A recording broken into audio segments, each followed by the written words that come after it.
Hello mga friendship, today is Black Saturday at maaga pa nga lang ay umuwi na ako galing sa market para magawa ko naman yung mga gawain ulit dito sa bahay at meron naman tao doon yung husband ko. Kaya samantalahin ang pagkakataon. Tatry ko muna i-reshuffle tong mga gamit dito, itong table, mga upuan at cabinet at maglilinis na rin.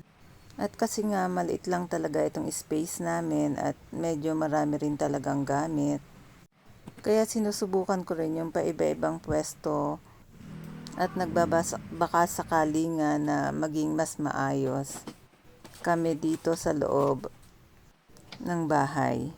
Kaya kita nyo naman yung mga gamit namin patong-patong na.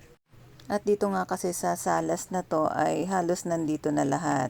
Salas, dining table, dining area, computer area, study area, dito rin ang mga pets, at dito na rin kami natutulog sa mga sofa bed at mga upuan. Kaya itong maliit na space na to ay kailangan talagang maayos ang pagkaka-arrange ng mga gamit. Madalas ko din naman itong ayusin, kaya lang talagang kapag may kasama ka na maraming gamit ay madali lang magkalat kasi maliit lang ang space.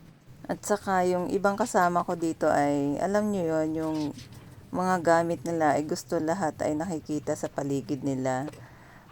Hindi sanay na mga nakatabi or nakalagay sa drawer, naka-organize. Gusto yung madali nilang makita, kaya lang nakakalat. So, yun ang mahirap. Yung tipong kakaayos mo pa lang after ilang araw lang ay magulo na naman. Kaya talagang medyo nakakaubos ng oras kapag paulit-ulit mong ginagawa. Kasi kapag paulit-ulit, syempre yung iba mo dapat na gagawin ay hindi mo na magagawa.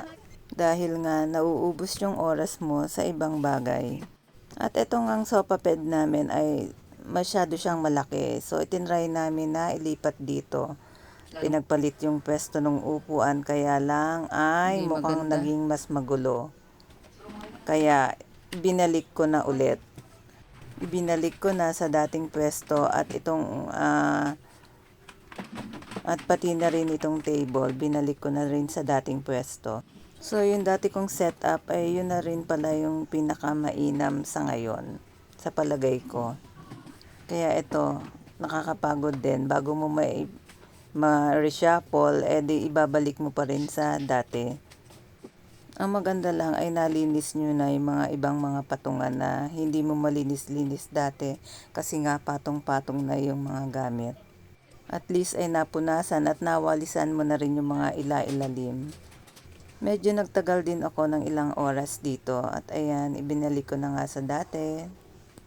At ang next naman ay itong mga invoice or mga resibo na mga luma na or mga old resibo o old receipts.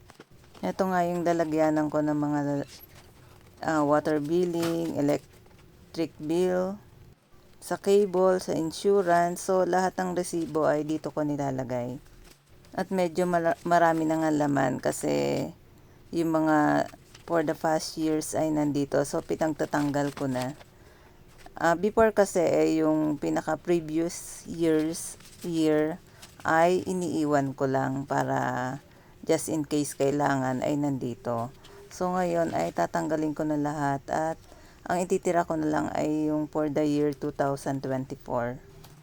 At pag yung mga ganitong bagay ay mas maganda ay organize yung inyong filing or meron kayong maayos na lalagyanan. Para kapag bigla ang kailangan ay mas mabilis niyong makita, hanapin. At may isa lang kayong lalagyanan. At mas maganda rin kung properly labeled. At dahil nga hindi aari yung ginawa kong reshuffle kanina ng mga gamit, ay eto na lang yung ginawa ko ring iba, yung ayusin na lang yung mga laman ng table. Kasi madalas ay puno. Pagkakain ay mahirap. wala ka ng area sa pagkain or isang tao lang ang pwedeng kumain dahil puno na yung mga table, puno na yung ibabaw ng table. Isa nga rin talaga yan sa aim ko na maging maluwag na yung table, wala na masyadong laman para naman makapagsabay-sabay na uli kaming kumain. Kaming buong pamilya. At kapag nga natapos ko na yung bodega, ay babawasan ko na rin dito ng gamit. At itong next nga, itong cage, pinaliit ko na uli. Dati doble size niyan, 4 na cubes, doble niyan. Ngayon ay, tas ginaging 3, tas ngayon ay 2 na lang. Minsan kasi kailangan nakakulong sila, lalo na kung wala kami. At pagkakarating ko nga ay pinapakawalan ko naman. At bala ko nga sana ay bumili ng mas maliit na cage kasi bihira lang naman sila nakakulong. At eto nga, siesta time na. After ko maliguan ang mga pets at saka ako, ay rest time muna. Ayan, kagaya ng husband ko, nagre-rest na. At talagang pagod na rin talaga ako niyan, kaya kailangan ko muna magpahinga. Mahirap kapag pwersado, kailangan ko mag-break. At dahil nga sa health condition ko, ay kailangan ko mag-set ng limit kung hanggang kailan ko lang muna mga gawain. Give time to rest. And of course, love yourself. At presko na uli kaming mga mag-iina. Bagong ligo na kami at ako din. Bago nga mag-siesta time ay malinis na kami. At pag kaya pa ay pwede naman i-continue ulit ang mga gawain later. At ginawa ko nga itong parang double deck kasi nga maliit na para magkasya sila. Sige na, baba. Maganda yung ganyang kulungan na adjust nyo kung ano yung gusto nyo. At ito nga yung before and later, yung after.